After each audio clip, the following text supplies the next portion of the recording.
ladies and gentlemen, we have another familiar face on the channel for today. We have the boat captain himself, Mr. VS Veldshot. How are you doing today, Veld?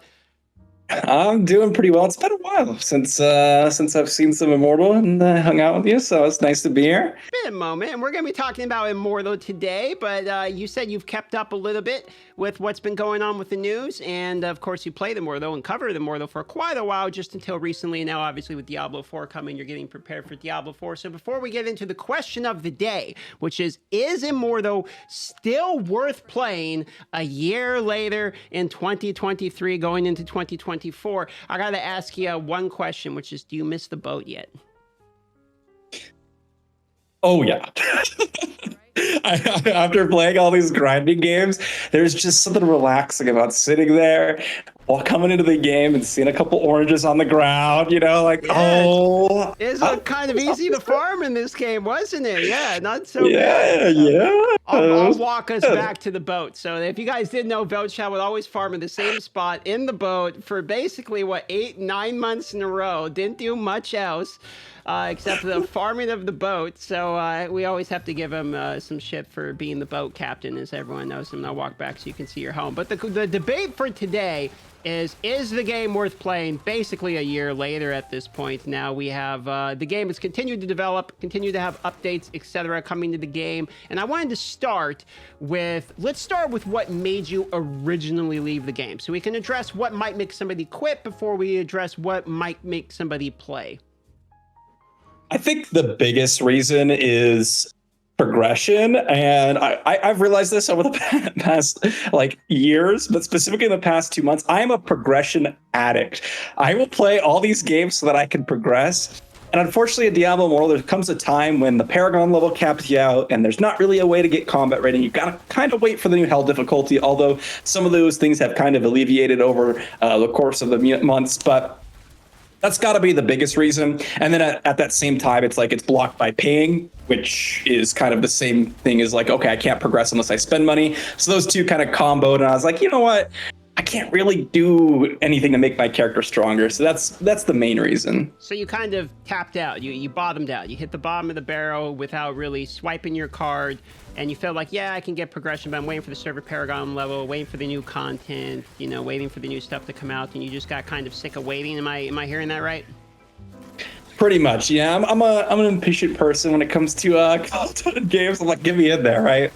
So yeah, that's a good summary. That's fair enough. So I think that's actually pretty common in terms of why people quit. Mostly the reasons I hear is grinding resonance tends to be difficult for people.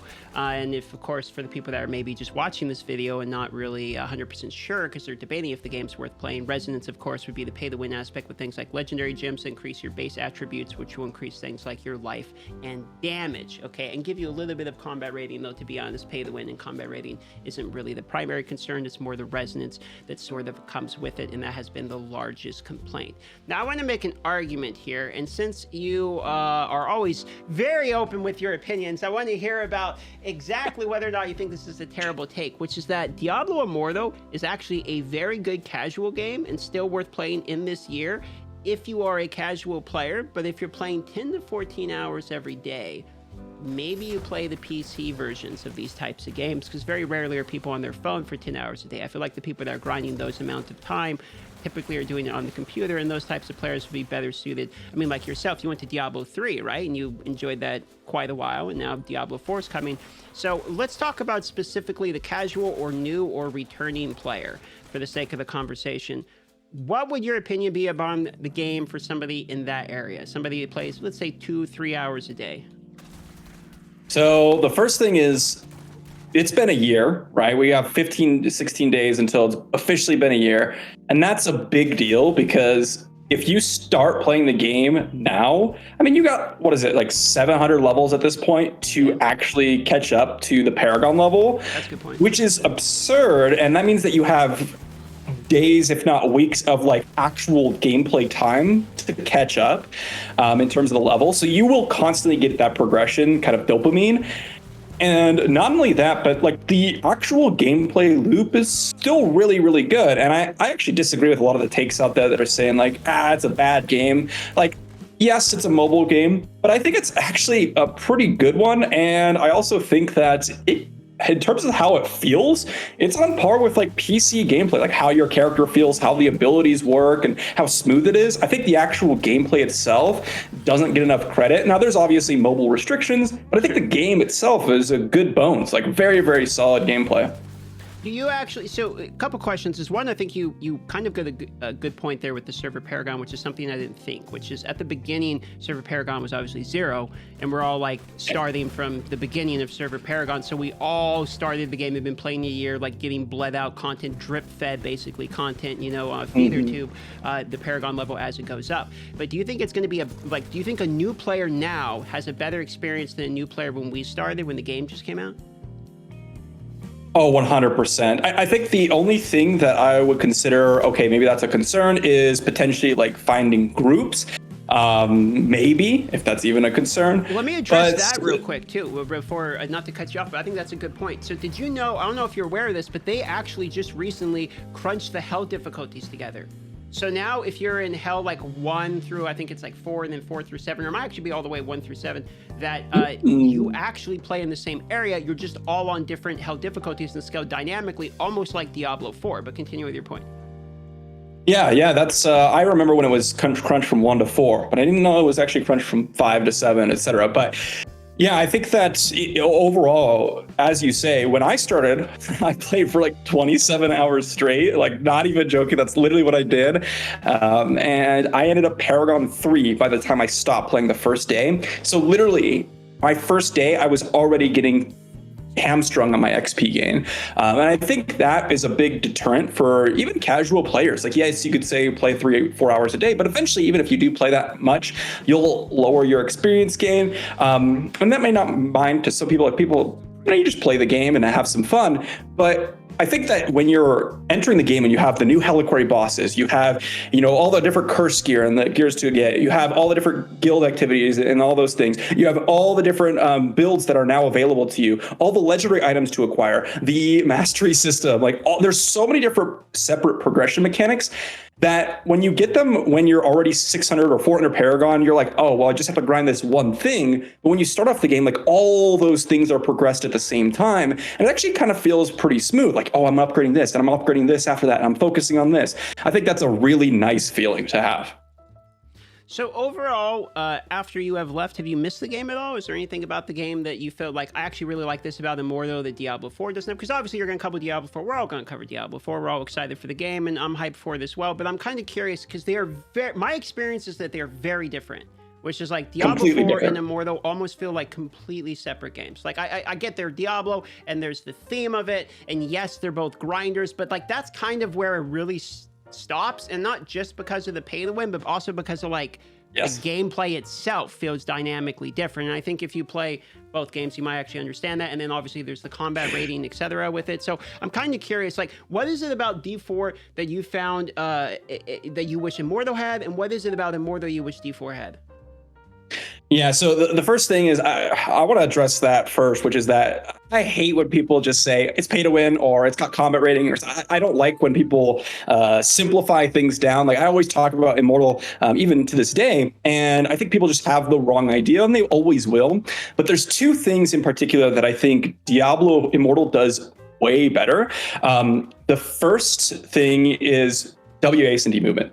The way you move around in this game is so much better. Like you could play Diablo 3, Diablo 2, Diablo 4. It all is just worse. The movement of your character has weight. You can actually quickly turn around without clicking. It just feels so much better. And then the second thing with this game is the fact that you actually have several different abilities, and they actually have cooldowns associated with them. So this is a very key difference between Diablo 4 and Diablo 3 in this game, is that Diablo 4 and Diablo 3, you have a basic and core ability that don't have cooldowns. And in this game, you have a basic ability. But in those games, you spam out your core skill based on your resource rather than managing your cooldown, sort of. It's a little bit of a different system. And I actually prefer the cooldowns with basics. It reminds me a lot of other games that I play, like, MMOs. I prefer that over managing a resource bar and spamming out abilities. I never realized that until you just mentioned it. I mean, obviously I saw it in the game, but I didn't put two and two together that, yeah, there's zero resource generation in Immortal. Like, there's no mana, there's no spirit, there's no nothing. And a lot of the time I'm on my druid, I'm spending my time like desperately basically trying to get Spirit Essence so I can spam my abilities, which adds another level of gameplay to it, admittedly, and another level of difficulty and knowledge and all that. But there's something actually about D4 I didn't like at all that I actually think is better. WASD is, first of all, the best. Like, obviously, you know that one, right? We're always going to feel the same way. All the MMOs I play, if it doesn't have WASD, I will bitch and moan about whatever MMO. It doesn't matter. You know, WASD is the way to play, and or at least for me, that's the way I like to play. Okay, for me personally. But there's also something about D4 which I don't like at all, which is that you can take an ability in your skill book and put it on your bar at any time, even during combat and stuff. So like right now, if I go here and I try to I want to change one of my abilities, if it's on cooldown, it doesn't let me do it. But in D4, I can just swap all of my abilities around, you know, and that's actually something you see people doing. Like when they're trying to min-max stuff or beat world bosses or whatever, actually. And like, I just think that's a terrible dog shit way of like playing the game. Like, let me go through my book and like, quickly move this ability onto my bar so I can use it. It's like, I don't want to, you know, I mean, do you have the build or am I using 8 abilities? Only the other 4 are really annoying to use every 30 seconds. Like, I didn't like that part of it personally. So not having that in Immortal, I was kind of a big fan of. Yeah, and as you say, I actually did that when I was trying to beat Ashava because it was super difficult for the world bosses in that game mode, and I had to carry because people were trolling a little bit. But I actually had to do that. So 100%, it's a little annoying, and I just prefer the cooldown system. Maybe it's the League of Legends in me and the fact that I have cooldowns in a basic. I don't know. I've just played a lot of MMOs. I played those types of games, and that's just kind of what I prefer. So those are definitely my top 2. And as you say, the ability swapping is a little annoying. It's a little annoying, but obviously, though, these are because I specifically asked you to nitpick some things you liked about Immortal more than D4 and things you liked about D4 more than Immortal. So is there anything else about D4 you really wish Immortal had in it? I think the biggest thing for me is that, to me, Diablo 4 actually improved upon Diablo Immortal's open world. So to me, Diablo Immortal's open world is like a test version of what they wanted to do. And they have really cool events that I wish really expanded, like Haunted Carriage, or, you know, the various Ancient Arena, which I think is really cool. But in Diablo 4, what happens is when you go to an event, it scales in rewards, it scales in difficulty. The world bosses are huge group efforts that are actually very difficult. As I said, I actually could not beat many of them. Whereas in Diablo Immortal, you can go to a Haunted Carriage and the rewards are always the same. The difficulty is always the same. And I wish that, I think Diablo Immortal missed something that could have been absolutely amazing, which is you go in, you have 40 people there, it spawns like 5,000 skeletons, you have a big boss and you gotta actually like not die because it's super overpowered. Like, I think that could have been something really cool. That actually brings me to a point that I think one of the things I like about Immortal is how well the social system in the overworld is done, which is that I run into players constantly. I talk to players constantly. There's a lot of things to do with players. Admittedly, the warband system wasn't something that was very well received, but for the most part, something I do see talked about is people feel like, hey, I like Diablo 4 a lot, but I wish it was a little bit more social. I wish there was a little bit more like people around. I feel like it's a little bit of a non-MMO. And even though it's the most MMO of all the PC, you know, versions of the game by far, I definitely understand what you're saying about like Immortal was the first take on the overworld is kind of what it looks like. But Immortal also has like massive amounts of players that will show up. You'll get a ton of players. The Shava overworld is the only place I've seen where you get any number of players in the D4, at least during the beta. So I'm wondering if there's going to be an increase on the cap of players, if that's something they're going to be able to even do, or if there's going to be technical limitations, etc. behind that. So I would love to see 100 Diablo players running around in overworld at some time, or at least have the capability of, you know, having like a clan castle or something where you can go and see the other players, or, you know, interact or see more people in the world town, for instance. I don't really run into people very often, but then again, it is the beta. There could not be a lot of players on, but I just don't feel like I very rarely see another player. Yeah, and you bring up something that I think is actually an advantage of Immortal as well, which is that although the events aren't as amazing as I would like to see, even if you do go to Haunted Carriage, you still will see 30 players there. Like that is just something that has happened over and over. Or we had some great moments with our early clan when we would send out a clan message, send out a message on Discord, and boom, we had like 400 people in the ship. Like it's just like those types of things could happen.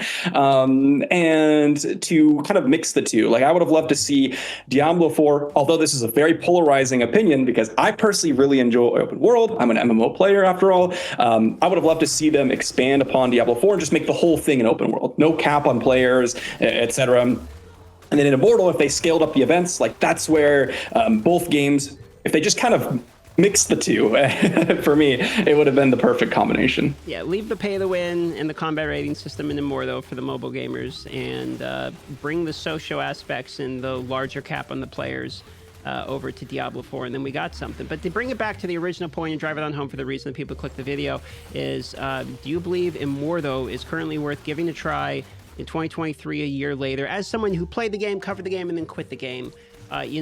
What's a fair, balanced, reasonable take from you on that? I think the most reasonable thing I can say is that there's a lot of progression mechanics in the game. I think the storyline's actually pretty good. I'm a big Dark Lore Dash fan. I watch a lot of lore videos. Yeah, he's great. And the lore behind the game is actually very good. So if you have bare minimum, if you're someone that enjoys mobile games and maybe you just have a couple hours, listening to the story on the toilet is the perfect thing to do. You go through the story, get yourself a max level, maybe experience the combat rating grind a little bit. Because I'll be honest, the combat rating grind is addicting when it actually flows, which is definitely for the first 600 Paragon. Yeah, that's true. And now it's probably a better experience now than it was when we started because of lots of quality of life features, etc., that we had to endure in order to send the feedback to get fixed. You know what I mean? So, well, thanks for your time, Val. You got any last points or anything you want to plug? Anything you want to say at the end? What you got? You got 30 seconds here. The whole world is watching. All 1,000 views that we're going to get on this video are watching for your plug here. I just want to say Darth is solo keeping Diablo Immortal alive with his amazing feedback. So you guys, please. Give it the if you guys aren't subbed to this guy, like you're basically hurting Diablo Immortal. So I think that's a pretty accurate assessment. All right, well, I'll take it. You know what? I'll take it. All right, but we'll have a link to Veldshot. He's been covering DA4 every single day now for at least the last month, right? I mean, couple months maybe now at this point. It seems like the channel's going pretty well. Last time I looked, it looks like the views are going up. It looks like the content's doing pretty well, and you're getting a better like ratio than I've ever seen. I mean, it seems like the D4 community is pretty positive for the most part, right? So, it seems like it's all gravy over there. Yeah. Well, There's some debate to be had there, but all right, we'll leave the fun stuff for an off-camera. That's a whole other video, Whole other video on that one.